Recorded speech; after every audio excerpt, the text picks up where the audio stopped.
চলো রেডি হয়ে গেছি, এখন যাওয়া যাক।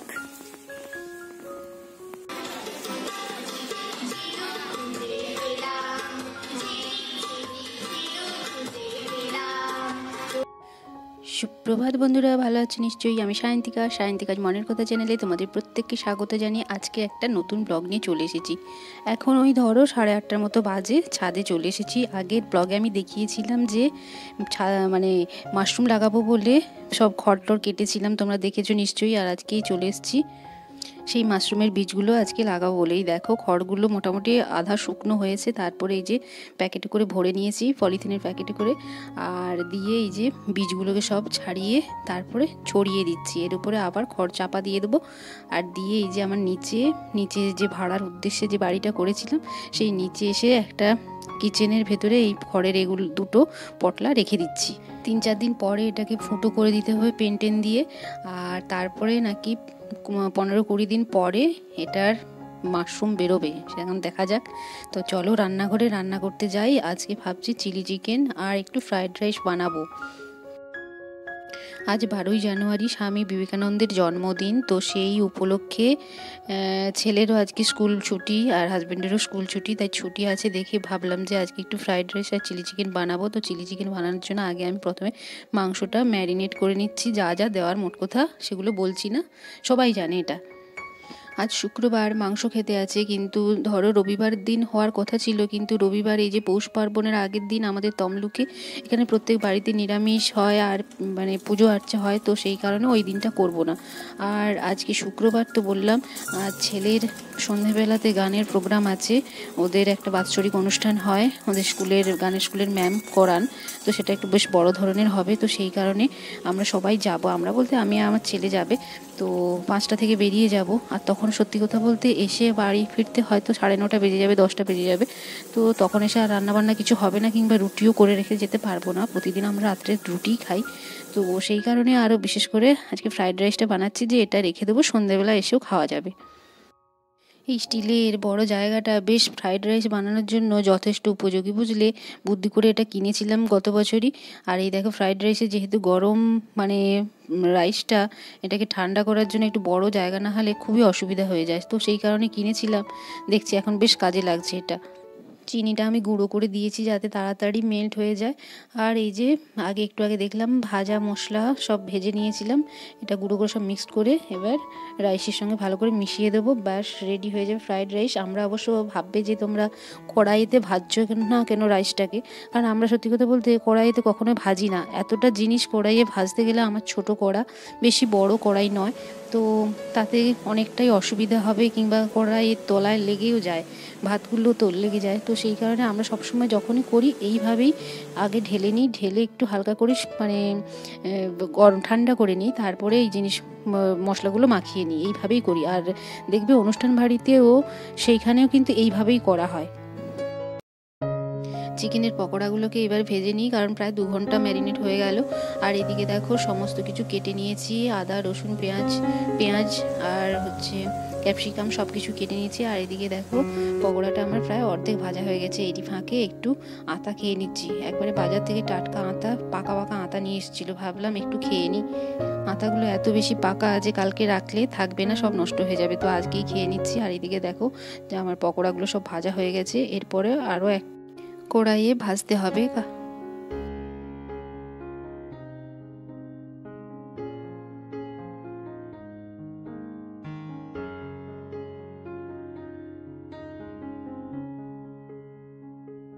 ঘড়ি কাঁটা বলছে প্রায় 12টা বাজতে যায়। এদিকে আমি এই যে সমস্ত সবজিগুলো দিয়ে নেড়ে নিচ্ছি, আর তারপরে আর বেশি টাইম লাগবে না, যদিও বা প্রায় চিলি চিকেন আমার কমপ্লিট হতে যায়।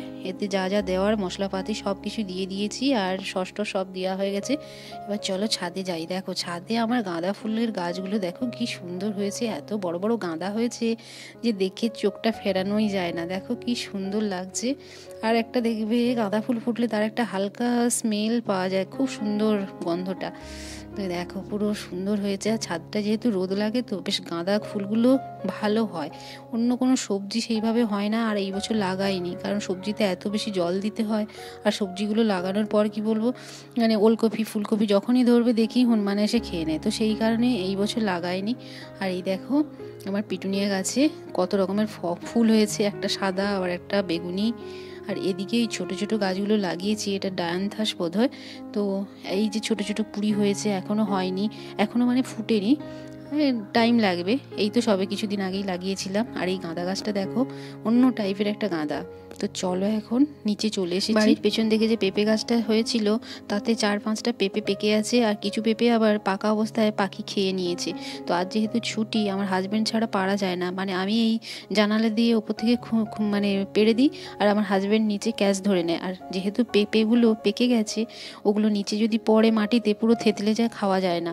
তো সেই কারণে, আর নিচে আমাদের বাঁশটাও এতটা লম্বা নয়, গাছটা ভীষণ লম্বা হয়ে গেছে। তো এই যে বাড়ির মানে জানালা দিয়ে এই পেঁপেগুলোকে মোট কথা আমি ফেলে দিই ওপর থেকে, আর আমার হাজব্যান্ড নিচে আছে, সব ও ক্যাচ ধরে নেয়।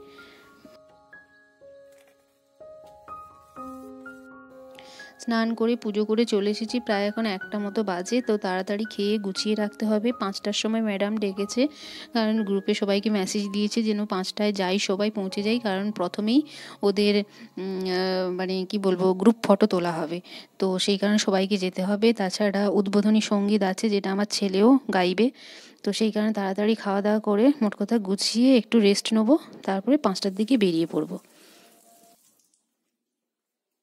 চলো, আমরা এখন রেডি হয়ে গেছি,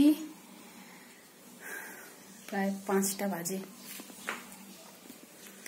তো চলো বেরিয়ে পড়েছি, যাওয়া যাক। আর সঙ্গে দেখো,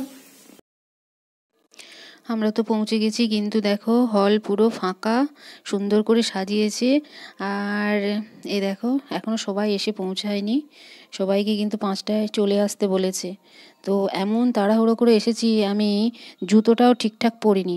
মানে আমার বাড়ি থেকে অবশ্য 2 মিনিটের রাস্তা, মানে ওখানে যে অনুষ্ঠান হচ্ছে আমার বাড়ি থেকে মাইকটা শোনাও যাচ্ছে। তো এই যে প্রথমে গ্রুপ ফটো তোলা হচ্ছে, তার জন্য সবাইকে রেডি করছে। এই যে ম্যাডামের অনেক স্টুডেন্ট, এখনো কিছুজন এসে পৌঁছাতে পারেনি। উত্তরীয় এবং স্মারক প্রদান করে বরণ করে নিচ্ছে ঐক্যতানের কলাকুশলীরা। আজ যেহেতু স্বামীজির জন্মদিন, তাই উদ্বোধনী সঙ্গীত স্বামীজিকে উদ্দেশ্য করেই গাওয়া হচ্ছে স্বামীজিরই একটি গান।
ভিডিওটা আর লেন্দি করলাম না, আজ এইখানে বিদায় নিচ্ছি। ভালো থেকো বন্ধুরা, আর অন্য আরেকটা ব্লগে অন্য আরেকদিন দেখা হচ্ছে। টাটা।